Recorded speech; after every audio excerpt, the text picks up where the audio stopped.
What telescope should I buy?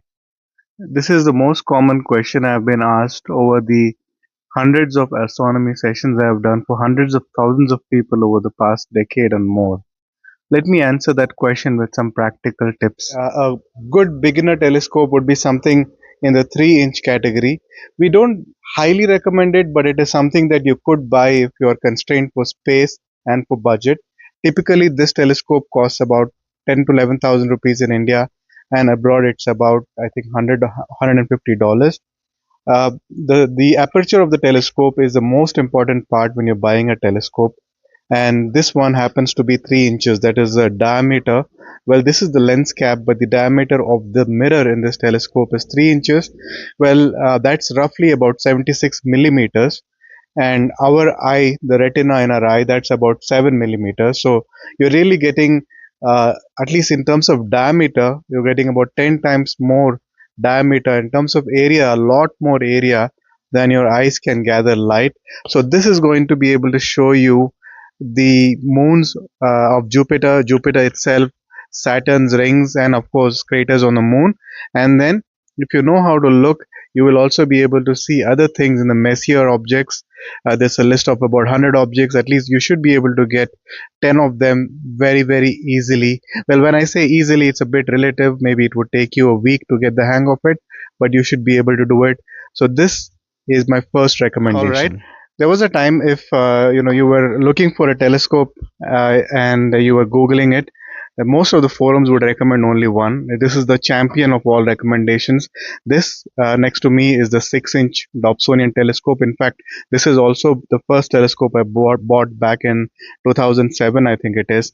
And as you can see, I'm about 5'8", 5'9", and this telescope is almost a little below my shoulder height. So seriously consider, if you want to spend that much time carrying this in your car or taking it to the terrace or wherever you want to view it, this is going to be a bit more difficult. But if you're absolutely sure astronomy is a passion that you want to pursue, then this one could be for you. If not, I would suggest you to skip and stay with the earlier one. It's not really about money. The more money you put in, the telescopes do get bigger. But one thing that I can tell you is, in terms of height, the 6, 8, and 10-inch are almost the same size. Almost. Not most of the manufacturers almost make it the same size. It's only the dia that changes, and of course, with the diameter, the weight also increases exponentially. So think twice. These telescopes in India cost about 30,000 to 40,000 rupees, and the 10 inches one could go up to 80,000 to 90,000 rupees. And the US, these could be about 300, $400, and the big ones are about 600 to $800, I think so. So this is another recommendation that cannot go wrong. You can get all of the messier objects on this one and a lot more.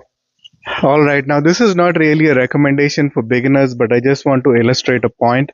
The light is fading because we are waiting for the astronomy session to begin, and I'm just doing the shoot after having collimated this beast. As you can see, if you think that money is not a problem and you want to buy the best one there is, well, this isn't the best one there is, but definitely this is big. This is 16 inches, and as you can see the size, I do need to use a ladder to get on and to look through it. This telescope does not even fit through a standard door. The standard door in India at least is about 90 millimeters, and this, I think, the width is a lot more than that. So this is not getting inside your house even. So which means the whole point I'm trying to tell you is that you should always buy the telescope that you're more likely to use. And most of these end up not being used because you need to be in really great shape to move them along. In my case, we are doing this in a stationary spot. This is kind of an observatory that I've built up. So this doesn't move from here. So definitely this is something that you may want to think twice before you splurge. There is a growing demand in terms of electronic telescopes, and what I'm holding in my hand is one of them. In India, it costs about 60,000 rupees, about $600 or so abroad. And this is something that you could buy. As you can see, it's portable. I can lift it with one hand and you get amazing pictures. This is the C-Star S50. So once again, if you're not a purist and you don't really want to only look through a telescope, this is something that I do highly recommend. So that's just a bonus tip for you.